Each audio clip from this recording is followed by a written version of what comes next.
त्वत्पादुके अविरतं परिये चरन्ति ध्यायन्त्यभद्रनशनेषु च यो गृह्णन्ति विन्दन्ति ते कमलनाभवापवर्गम् आशासते यदित आशिष ईशनान्ये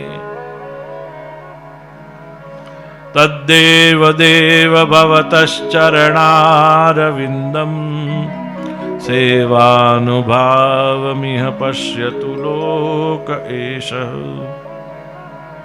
ये त्वां भजन्ति न भजन्त्युत वो भयेषां निष्ठां प्रदर्शय विभो कुरु सृञ्जयानाम्। ભગવાન આવ્યા છે. કુંતી ફુવાને લાગ્યું કે ઓ મારે માટે થઈને મારો કૃષ્ણ આવ્યો, પણ શરત હતી એકલા નહીં આવવાનું. 16,108 ને એના ને એના ને એના ને બધાને લઈને આવવાનું. ભગવાન બધાને લઈને આવ્યા. ભગવાન ઉતર્યા એટલે કુંતી ફુવા કે વાહ તું આવી ગયો કાના, બહુ સરસ કર્યું, પણ બાકીના ને બધાને ઘરના લાયો નહીં.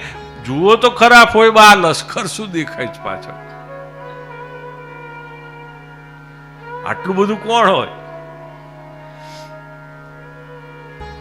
પાંડવોએ પગ ધોઈ પૂજ્યા છે.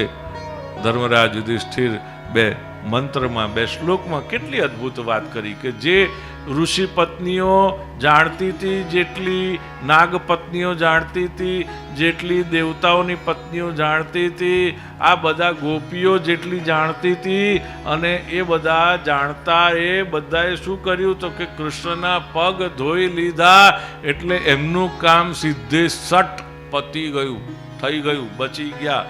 નહીતર તો એમના વર તો બધા અભિમાનમાં ને આમાં ને તેમાં રહી ગયા, યજ્ઞ પર બેઠા, ઉઠ્યા નહીં.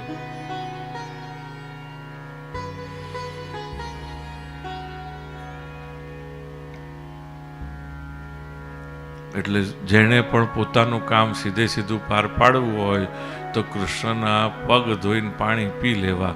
જે લોકો પોતાના ઘરમાં રોજ આ ક્રિયા કરશે કે ઘરમાં લાલો હોય તો એને આખો સ્નાન કરાવો કે ન કરાવો, પણ આપણે સ્વાર્થી બની જવાનું. ત્યાં એના ચરણારવિંદને તો સ્નાન કરાવવાનું જ, અને એ પગ ધોયેલું પાણી પી જવાનું. પહેલા તો આપણે સંતો આવે તોય આવી રીતે કરતા, બ્રાહ્મણ આવે તો એના ભગવાન પોતે કરે છે. આપણને શરમ આવે, હું નીચો પડી જાઉં, મારું કેવું લાગે આપણા બધાની વચ્ચે કે આવડા મોટા થઈને આવું કરે છે, એમાં શું ખોટું? સારામાં સારું છે, ભલું થવાનું કામ છે આ. જેને પોતાનું ભલું જોઈતું હોય તે કરે, નહીતર હરી હરી બસ ખાલી પછી વાતો કરવાની, વાર્તાઓમાં સાંભળીને આપણે ખુશ થવાનું. પહેલા તો આવું કરતા હતા, અત્યારે તો બધું ગયું. ખાલી વાતો કરીને ખુશ થવાનું. બોલો ગોવર્ધન.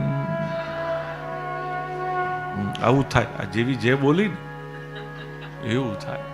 બોલો રણછોડ